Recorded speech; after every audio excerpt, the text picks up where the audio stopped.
The colony ship New Dawn shook like a leaf in a storm. Red warning lights flashed everywhere on the control bridge. Captain Do-hyun held tight to his chair as the huge ship spun sideways through empty space. The main engine had blown up 20 minutes ago. Now they were falling fast toward the planet below them with no way to stop.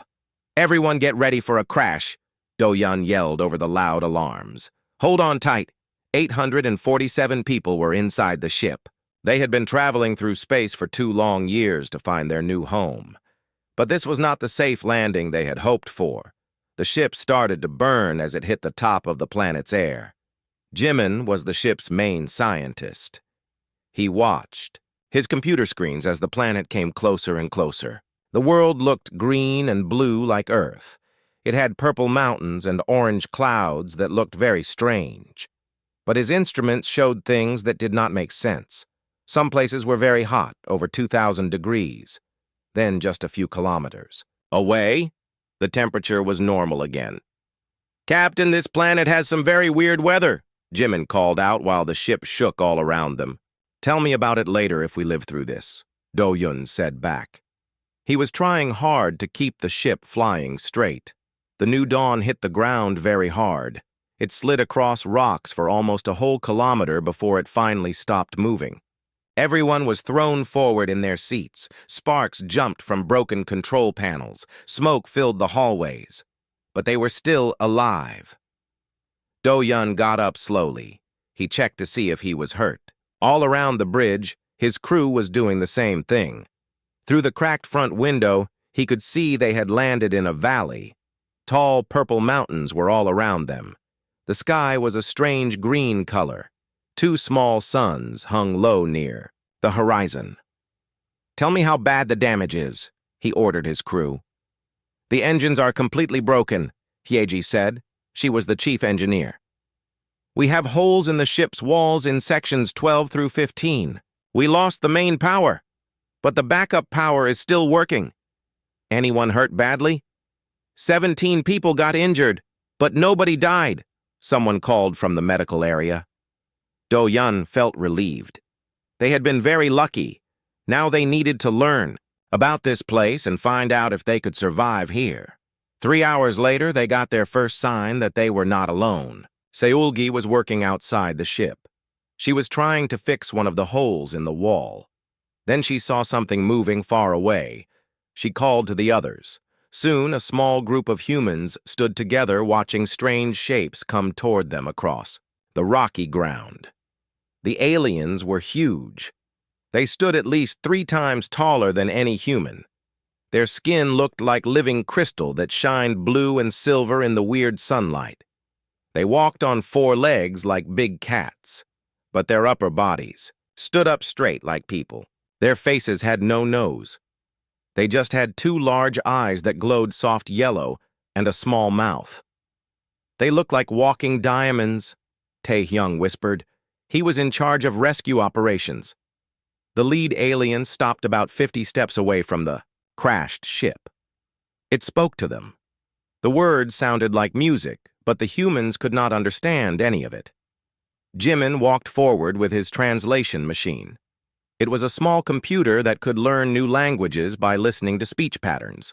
He held it up and waited while the alien spoke again. After several minutes of trying, the machine started to make rough translations. "I am called Vorak," the alien said through the computer. "You are not from this world."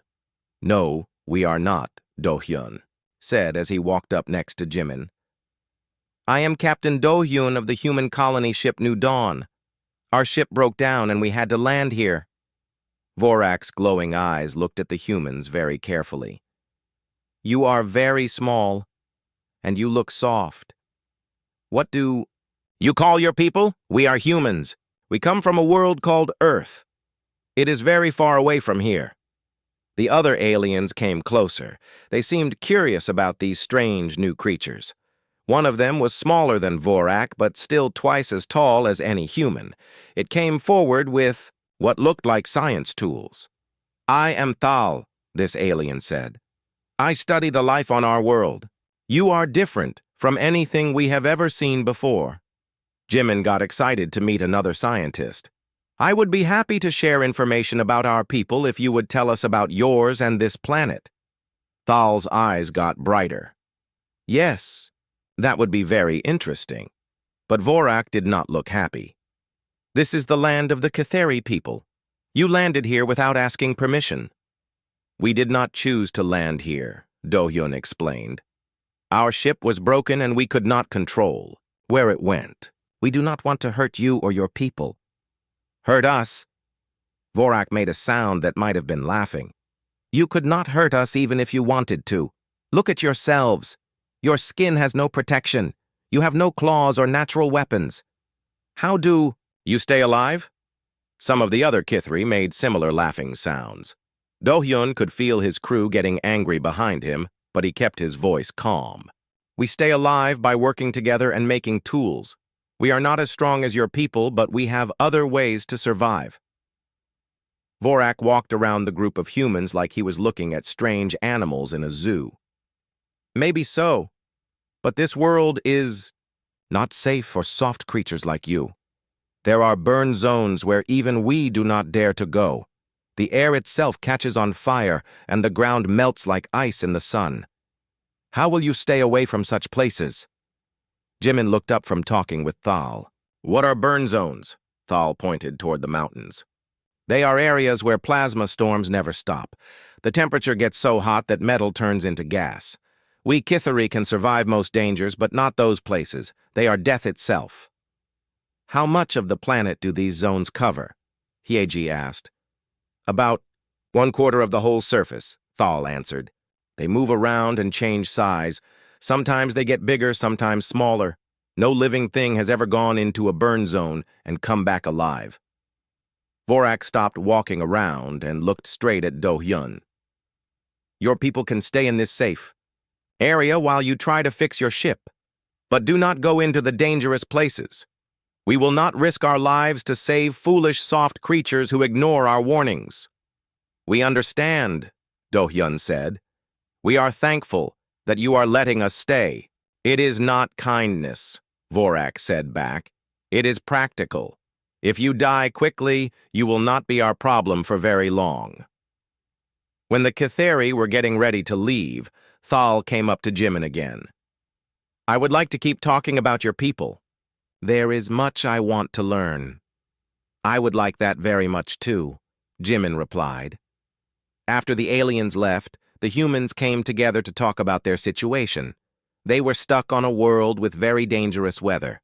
They had met aliens who thought they were weak and helpless, but they were alive, they had shelter, and they had made contact with intelligent life. Well, Do-hyun said to his crew, things could have been worse. Hyeji looked around at the damaged ship. How could it have been worse, Captain? Do-hyun smiled, but it was not a happy smile. We could have crashed in one of those burn zones. Humans started the long job of making this strange world their new home. They did not know that very soon they would prove that sometimes being thought of as weak was actually the best advantage of all. 2 weeks had passed since the humans crashed on the Kitheri world. The settlement was growing every day. Humans worked hard to fix their ship and build new homes. The Kitheri watched them with curiosity, but kept their distance. Most of the crystal-skinned aliens still thought the soft humans were too weak to last long on their dangerous planet. Jimin spent most of his time with Thal, the Kitheri scientist. They exchanged information about their worlds and people. Jimin learned that the Kitheri had lived on this planet for thousands of years. They were strong and could survive in places that would kill most other creatures. But even they feared the burn zones. The plasma storms have been here since before our oldest stories, Thal explained to Jimin one morning. They appear without warning. The temperature can jump from normal to deadly in just minutes. The air becomes fire itself. Have your people ever tried to study them up close? Jimin asked. Thal's crystal skin dimmed, which Jimin had learned meant sadness or fear. Many have tried. None have returned. The burn zones take everything. Even our strongest warriors cannot survive there. That same morning, 3 young Kithari were exploring near the edge of their territory. Zen was the oldest at what humans would call 15 years old. He was curious about everything and always led his friends into new adventures. Lyra was younger and more careful, but she followed Zen everywhere. Corvex was the smallest of the 3, but the bravest when it came to trying new things. "Look at those strange rocks," Zen said, pointing toward some ancient ruins near the mountain base. "I have never seen anything like them before." The ruins were old Kithari buildings from long ago. Most adults stayed away from them because they were close to an unstable burn zone boundary. But the young Kithari had heard stories that made the place sound exciting and mysterious. "We should not go too close," Lyra warned. "My mother said the burn zones sometimes grow bigger without warning." "We will just look from far away," Zen promised. "What could go wrong?" Corvex was already moving toward the ruins. "Come on. The adults never let us explore anything interesting. This is our chance." The 3 young aliens climbed over rocks and through narrow passages between the ancient stones. The ruins were amazing. There were carvings on the walls that told stories from thousands of years ago. Strange symbols covered every surface. "This is incredible," Lyra whispered as she traced one of the symbols with her finger. "These stories are from the first Kithari who lived here." They spent hours looking at the carvings and exploring the different rooms. The ruins were much bigger than they had thought. Soon they found themselves deep inside the ancient complex, far from where they had started. That was when they heard the sound. It started as a low humming noise, like the planet itself was singing. Then it got louder and higher. The air around them began to feel warm, then hot, then burning. "Plasma storm," Zen said, his crystal skin turning pale with fear. "We need to get out of here right now." They ran toward the entrance, but when they got there, they saw something terrible. The air outside was glowing orange and blue. Streams of plasma fire were falling from the sky like deadly rain. The temperature was rising so fast that the rocks around them were starting to glow red-hot. "The entrance is blocked," Corvex shouted over the growing roar of the storm. "We cannot get through that." They were trapped. The ancient ruins sat on a small rocky platform that was now surrounded by plasma fire on all sides. The storm had grown around them faster than anyone could have predicted. The safe ground they had walked on just minutes before was now a lake of fire. Lyra activated her emergency communicator. "Help us," she called. "We are trapped in the old ruins. The burn zone has surrounded us." Back at the Kithari settlement, the emergency call was heard by everyone. Within minutes, dozens of adult Kithari had gathered at the edge of the new burn zone. They could see the 3 young ones on their rocky island, but there was nothing they could do. Vorak, the settlement leader, arrived quickly. He looked at the wall of plasma fire that stretched as far as anyone could see. The air was so hot that even standing near the edge made his crystal skin uncomfortable. "How long can they survive out there?" asked one of the parents. Thal had brought his instruments to measure the conditions. "The rock platform will protect them from the direct heat for maybe 2 hours. After that, the temperature will be too much even for young Kithari." "Can we send a rescue team?" another parent asked desperately. Vorak shook his head sadly. "No Kithari has ever survived entering a burn zone. The plasma fire would destroy even our strongest warriors in seconds. There is nothing we can do." The gathered Kithari began the traditional mourning songs. In their culture, once someone was lost to a burn zone, they were considered already dead. It was painful, but practical. Trying to rescue them would only create more victims. At the human settlement, Hyeji was monitoring all emergency frequencies as part of her engineering duties. She picked up the Kithari distress calls and quickly translated them with their language computer. "Captain," she called to Doyun urgently, "there are Kithari children trapped in a burn zone. Their people are giving up on them." Doyun came running to the communication station. "Children? How many?" "3 of them. They got caught when a plasma storm expanded suddenly. The Kitharis say no one can survive going into those areas. Do-hyun looked at the readings Hyeji was showing him. The temperature in the burn zone was over 1,800 degrees. The air itself was ionized plasma. It was like trying to walk through the inside of a star. No wonder the Kithari think it is impossible, he said quietly. But as he looked at the data, other humans began gathering around the communication station. Tae-hyung, the rescue coordinator, was studying the thermal images. Seulgi was calculating distances and time factors. Wouldn, the atmospheric engineer, was analyzing the plasma composition. "Captain," Tae-hyung said slowly, "we might be able to do something." "Those are children out there," added Seulgi. "They cannot be older than human teenagers." Subin, who had military rescue training, was already looking at their equipment supplies. "It would be extremely dangerous. We do not have proper heat protection gear, but we might be able to make something work," Woo-jin said thoughtfully. "Our ship hull materials can handle high temperatures for short periods." Word spread quickly through the human settlement. Soon everyone knew about the trapped Kithari children. The humans gathered in small groups, talking quietly about what could be done.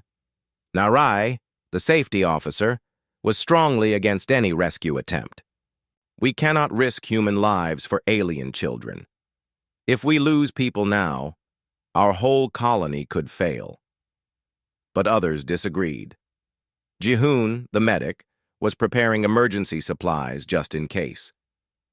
"They are children," he said simply. "That is all that matters." Yuna, who handled communications, was listening to the ongoing Kithari transmissions. The trapped children were getting more frightened as the heat continued to rise. Their calls for help were becoming weaker. "The Kithari have given up," she reported sadly. "They are already singing funeral songs." Captain Do-hyun stood in the middle of his people, listening to the debate. Some wanted to help, others thought it was too dangerous. But as he listened to the frightened voices of the children over the radio, his decision became clear. "We do not abandon children," he said firmly. "Not human children, not alien children. That is what makes us human." Vorak had warned them that the Kithari would not risk their lives to save foolish humans who ignored warnings.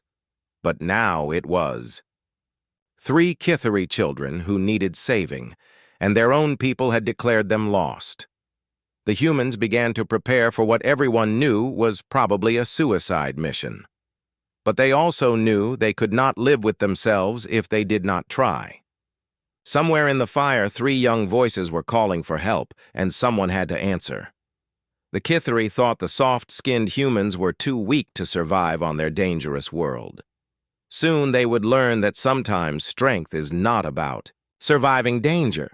Sometimes strength is about walking into danger to save someone else. The human settlement became very busy as news about the trapped children spread. Everyone was talking about what they should do. Captain Do-hyun had made his decision clear.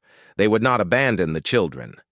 But many humans were scared about what this meant. Tae-hyung, the rescue coordinator, spread out maps and charts on a large table. He was trying to find the safest path through the burn zone to reach the children. The plasma storms made straight lines impossible. They would have to jump from one safe spot to another like crossing a river on stones.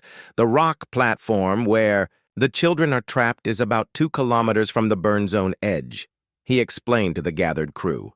But the path through the plasma fire is much longer. We would have to travel at least 4 kilometers through the worst conditions. On this planet, Seulgi, the materials expert, was looking at pieces of their crashed ship.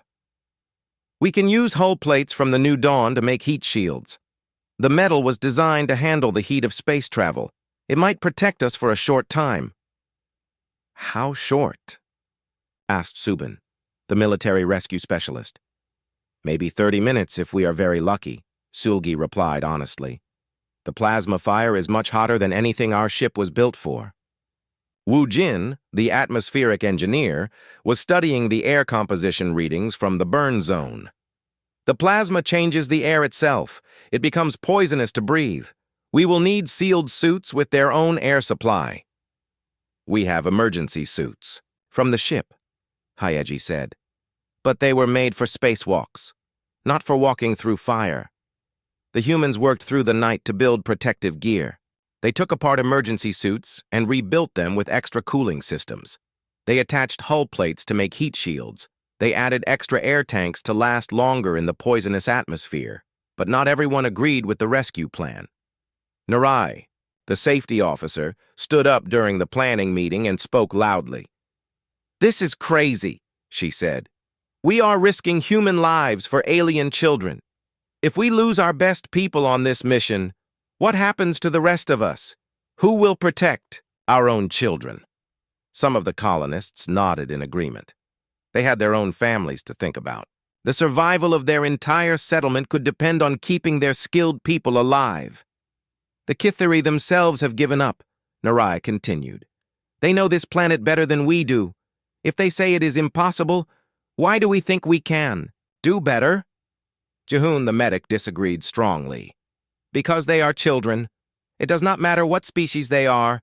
Children in danger need help from adults who can give it." "But what if we all die trying?" asked one of the parents. "What happens to our own children then?"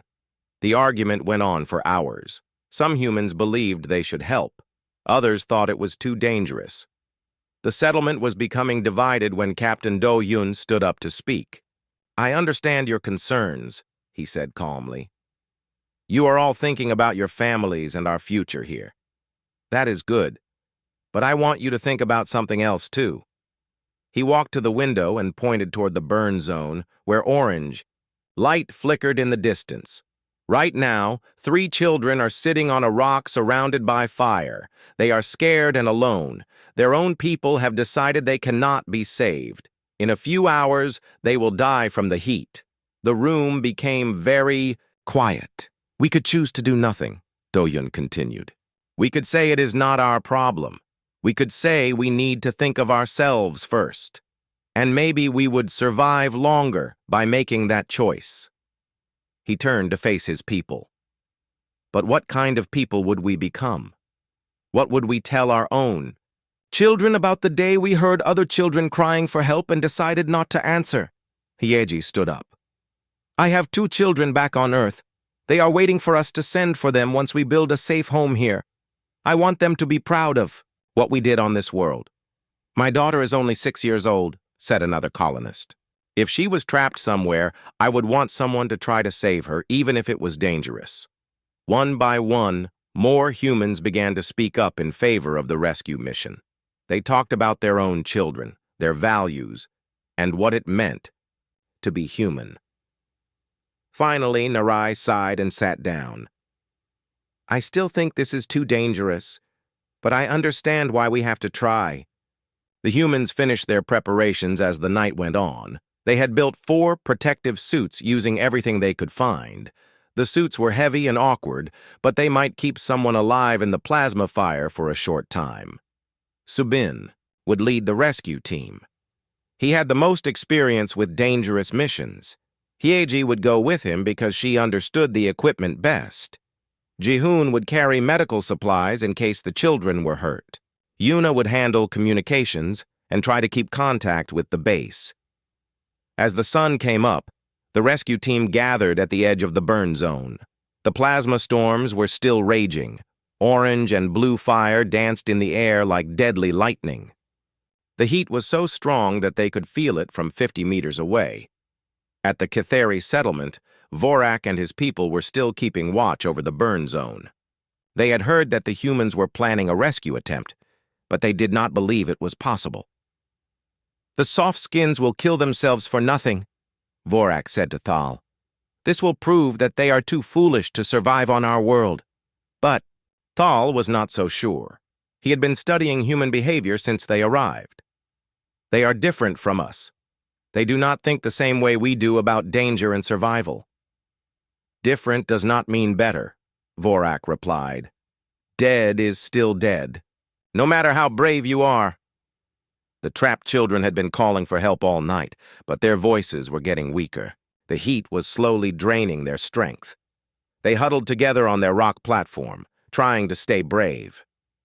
"Do you think someone will come for us?" Lyra asked quietly. "Our people cannot reach us," Zen replied sadly.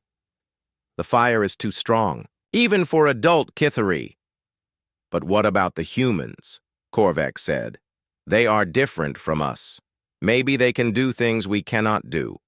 The three young Kithari did not know that at that very moment, 4 humans were putting on protective suits and preparing to walk through fire to reach them. They did not know that an entire human settlement had spent the night arguing about whether to risk everything for 3 alien children. All they knew was that they were alone, surrounded by death, and hoping that someone, somewhere, cared enough to try to save them. Soon they would learn that sometimes help comes from the most unexpected places, and sometimes being underestimated is the greatest advantage of all. The morning air felt cool compared to what waited ahead. Subin checked his protective suit one more time. The metal plates were hot just from being near the burn zone edge. In a few minutes, they would be walking through temperatures that could melt steel. "Communications check," Yuna said into her radio. Her voice sounded strange through the sealed helmet. "Loud and clear," Taehyung replied from the base station. "We will track your progress and try to guide you around the worst plasma." Streams. Hyeji was carrying a bag of tools and spare parts. If their suits broke down in the fire, she would try to fix them. But everyone knew there would not be much time for repairs in the burn zone. Jihoon had medical supplies for the children and emergency treatments for heat injuries. He hoped they would not need the treatments for themselves, but he was ready just in case. "Remember," Subin said to his team, "we stay together no matter what happens. If someone falls behind, we all stop. We all go home together or not at all." The 4 humans stepped across the line into hell. The heat hit them like a physical wall. Even through their protective suits, they could feel the temperature rising. The air around them glowed with orange and blue plasma fire that danced like living creatures. Their suits started beeping warnings immediately. The external temperature was already over 1,500 degrees and climbing. The cooling systems were working at maximum power just to keep them alive. "Path looks clear for the first 200 meters, Taehyung radioed from base. "But there is a big plasma stream crossing your route after that." They walked carefully across ground that was too hot to touch. Rocks around them glowed red like coals in a fire. The air shimmered with heat waves that made it hard to see clearly. Yuna was taking readings as they moved. "Temperature is at 1,700 degrees now. Suit cooling is at 80% capacity." "How long can the suits handle this?" Subin asked. "Maybe 20 minutes at this level," Hyeji replied. "Less if it gets hotter." They reached the first major obstacle after 10 minutes of walking. A stream of pure plasma fire blocked their path. It was like a river of lightning, 20 meters wide and too bright to look at directly. "We need to find a way around," Jihoon said. Taehyung guided them from base. "Move 50 meters to your left. There should be a narrow gap where you can cross." They found the gap, but it was barely wide enough for one person. The plasma fire came so close they could have reached out and touched it. As they squeezed through one by one, their suit alarms got louder and more urgent. "External temperature is now 1,900 degrees, Yuna reported. Her voice was getting tight with stress. Halfway to the children, Jihoon stumbled and fell. His suit had been damaged by the extreme heat and was not cooling properly anymore. Steam was rising from his protective plates. "I am okay," he said, trying to get up. But his legs were shaking from heat exhaustion. "No, you are not," Hyeji said, firmly. She opened her toolkit and started working on his cooling system. "Everyone stop. I need 2 minutes to fix this." "We do not have 2 minutes," Subin warned. "Our suits are failing too." "Then we make time," Hyeji replied. She was already pulling apart the damaged cooling unit. Her hands moved quickly despite the thick gloves she had to wear. Around them, the plasma fire was getting stronger. The storm was still growing, and they were right in the middle of it. The temperature reached 2,000 degrees. Their suit alarms were screaming now. "Fixed," Hieji announced. "But this repair will not last long. Maybe 10 more minutes."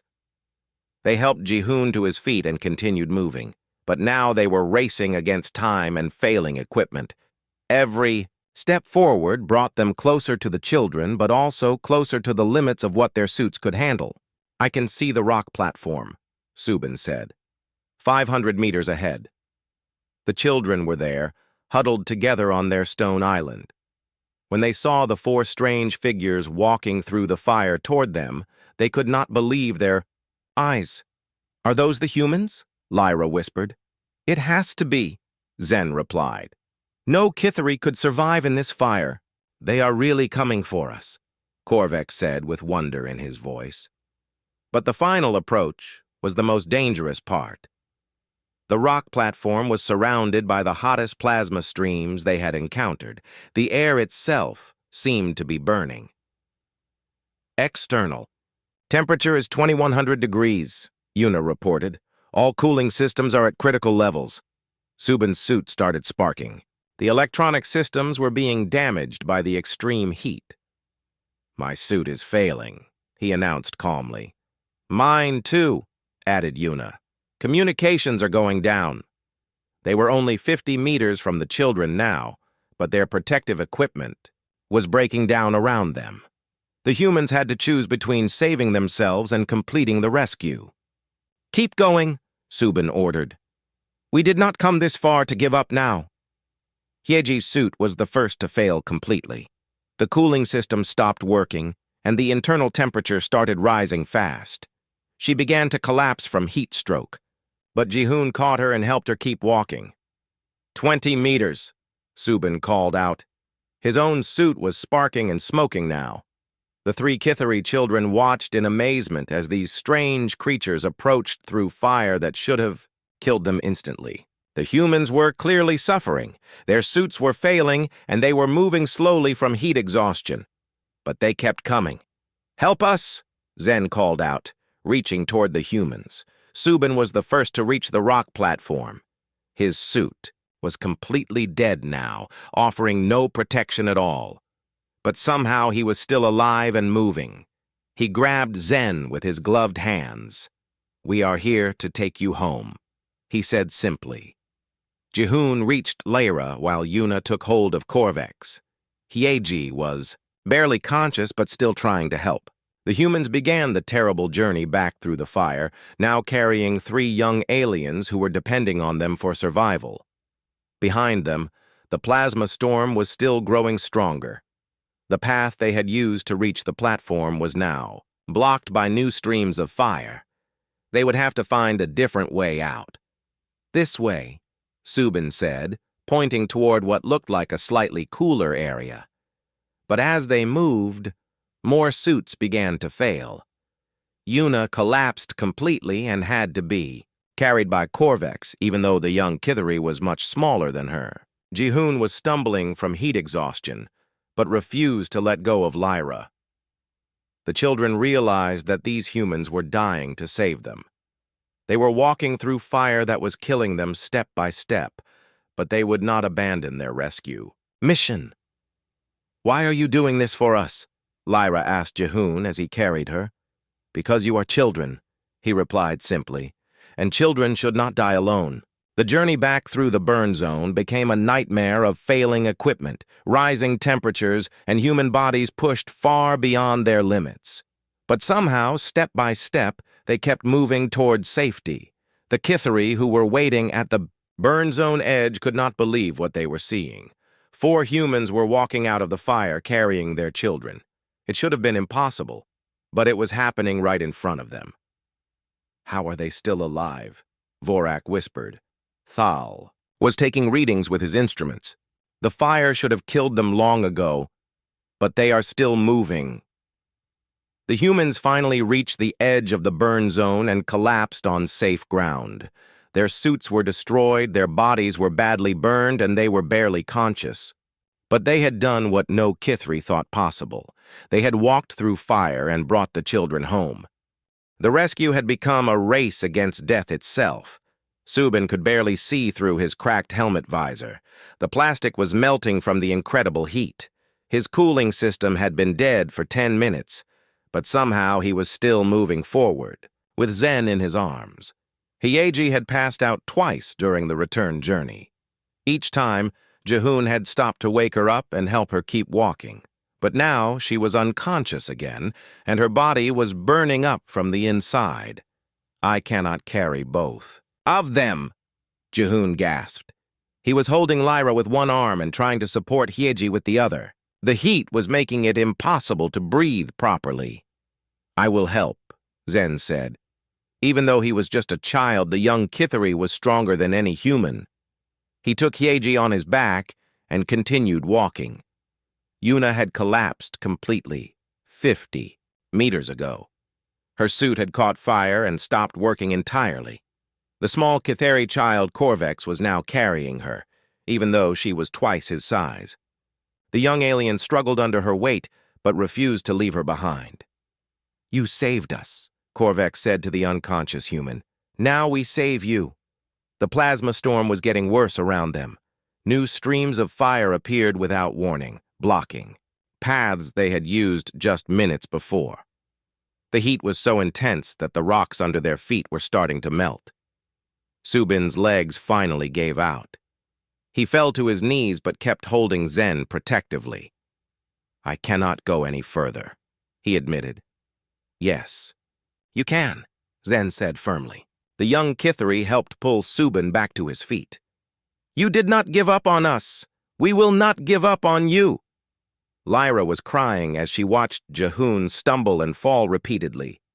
Each time he fell, he got back up and kept carrying her toward safety. She had never seen anyone sacrifice so much for someone else. Please put me down, she begged. Save yourself. Never, Jehun replied through his damaged helmet.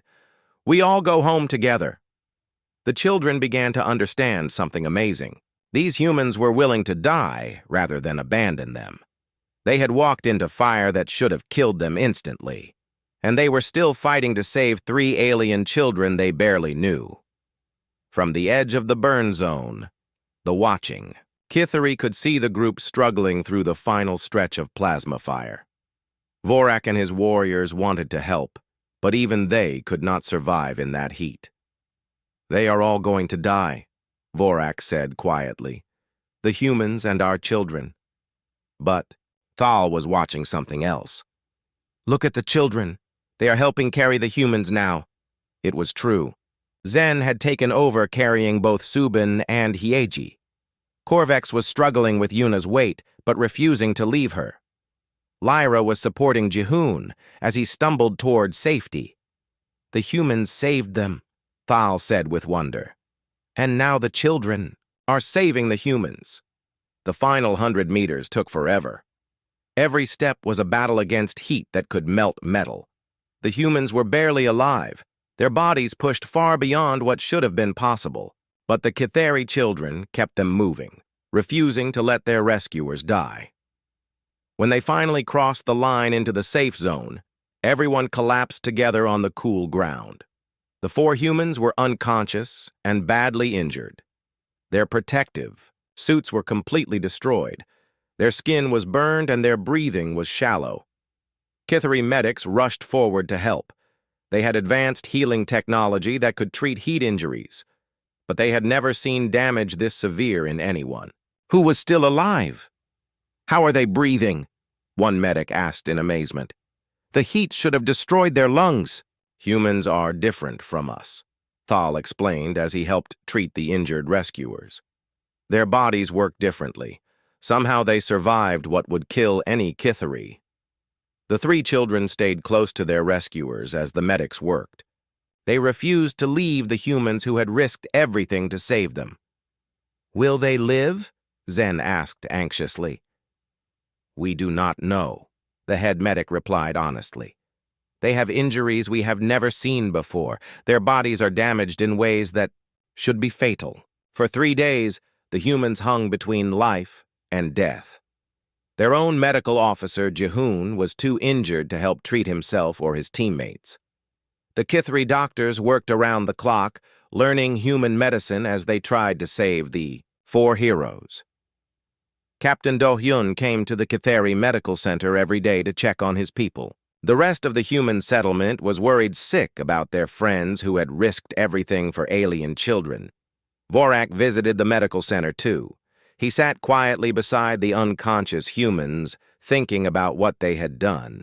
These soft, weak creatures had accomplished something that no Kithri warrior could even attempt. Why did they do it? He asked Thal one evening. Because they could not do anything else, Thal replied. It is their nature. When they see children in danger, they must try to help, even if it means dying. On the 4th day, Subin opened his eyes. His face was badly scarred from the heat, and his voice was rough from breathing superheated air. But he was alive. Did we get them? He whispered. Are the children safe? Zen was sitting beside his bed. The young Kithri had barely left the medical center since the rescue. Yes, he said with tears in his glowing eyes. You saved us all. One by one, the other humans began to wake up. Hyeji would need months to recover from her injuries. Yuna had permanent damage to her lungs from breathing plasma-heated air. Jihoon would always walk with a limp from the heat damage to his legs. But they were alive, and 3 Kithri children were alive because of what they had done. The children visited their rescuers every day, bringing them food and sitting with them during the long healing process. They had learned that courage was not about being strong or fearless. Courage was about caring so much for others that you would walk through fire to save them. You could have died, Lyra said to Hyeji one day as the engineer slowly ate her lunch. Yes, Hyeji agreed. But you would have died for certain if we did nothing. That was not acceptable to us. Even though we are not your people? Hyeji smiled, despite her bandaged face. You are children. That makes you everyone's people. The 3 young Kithri had never heard anything like that before. In their culture, you protected your own family and clan. But humans seem to believe that all children belong to all adults, no matter what species they were. It was a strange idea, but it was also wonderful. It meant that no child ever had to face danger alone because somewhere there would always be adults willing to help them, even adults from different worlds.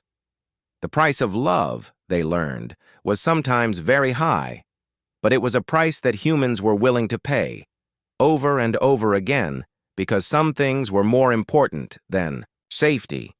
Some things were worth walking through fire for. 3 months had passed since the rescue. The human settlement had grown larger and stronger. The Kithri no longer saw them as weak creatures who would not survive long. Everything had changed because 4 humans had walked through fire to save 3 alien children. Subin was back on his feet, though his face would always show the scars from the plasma burns. He did not mind the scars. Every time he looked in a mirror, he remembered 3 frightened children calling for help, and he was glad he had answered. Hyeji was still recovering from her injuries, but she was already back to work as an engineer. She moved slowly and needed help with heavy lifting, but her mind was as sharp as ever. She spent her time designing better safety equipment for both humans and Kithri. Yuna could not speak as loudly as before because of the damage to her lungs, but she had become the best translator between the 2 species. She understood that communication was about more than just words. It was about understanding what mattered to different people. Jihoon walked with a cane now, but he had started the first joint human Kithri medical program. Doctors from both species worked together to learn new ways of healing. They had saved each other's lives, and now they could save many more. The 3 Kithri children had become celebrities in both settlements, but more importantly, they had become bridges between their people and the humans. They spent their days moving between the 2 communities, helping with translation and teaching others about their new friends. Zen had decided he wanted to become a rescue specialist like Subin. "I want to help save people the way you saved us," he told the scarred human. "Rescue work is dangerous," Subin warned him. "You could get hurt or killed trying to help others." "I know," Zen replied. "But some things are worth the risk. You taught me that."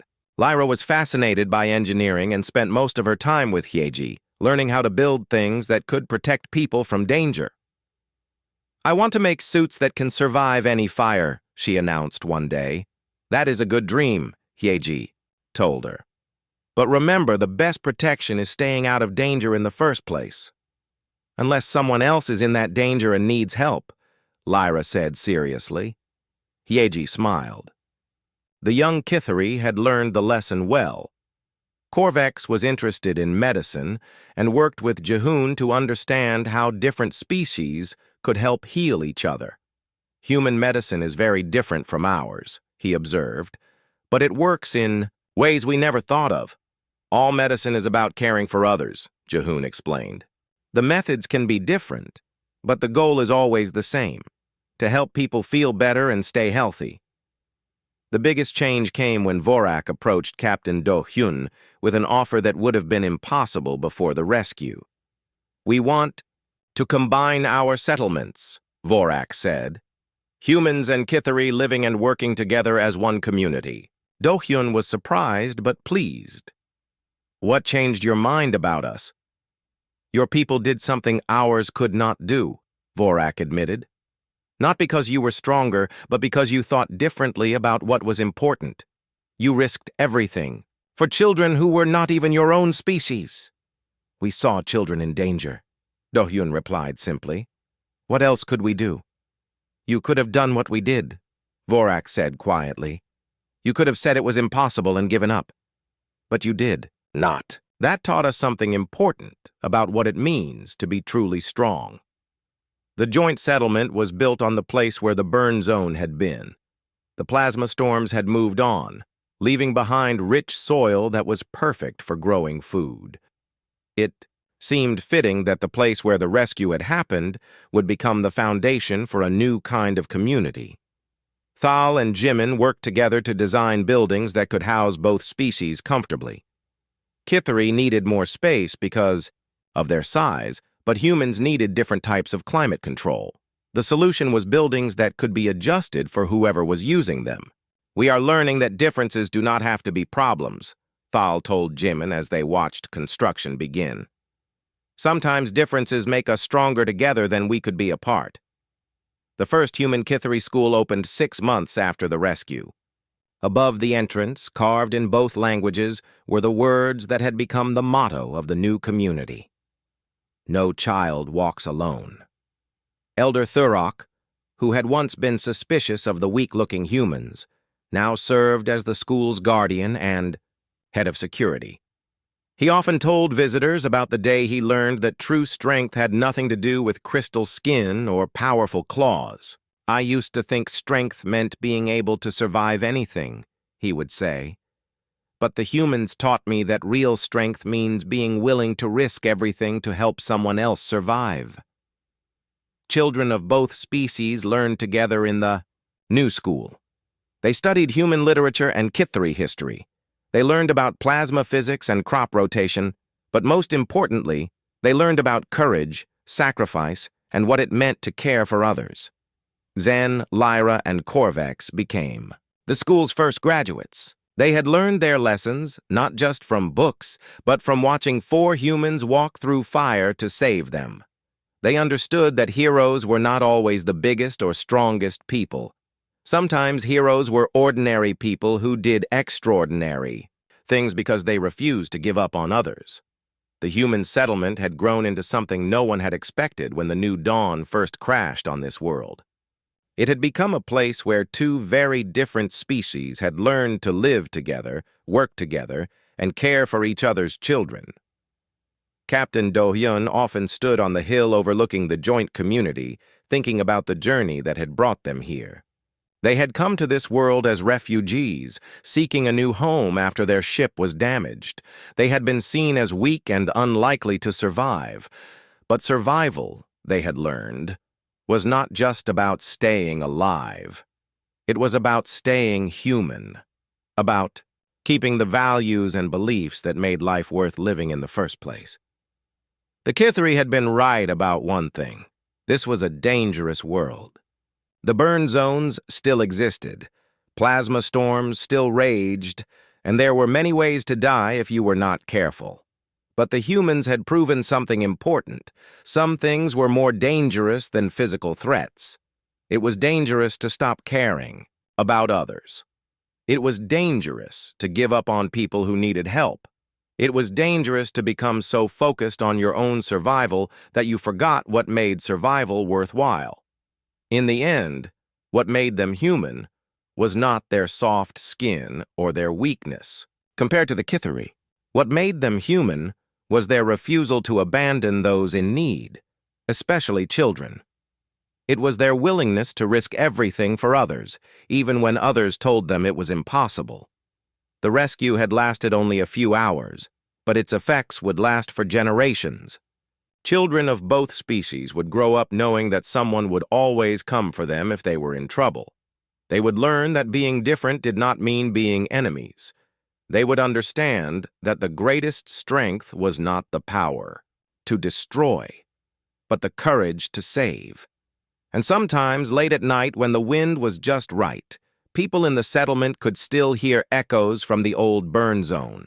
Not the roar of plasma fire, but the sound of children laughing as they played together under the strange green sky. It was the sound of hope, and it was the most human sound of all.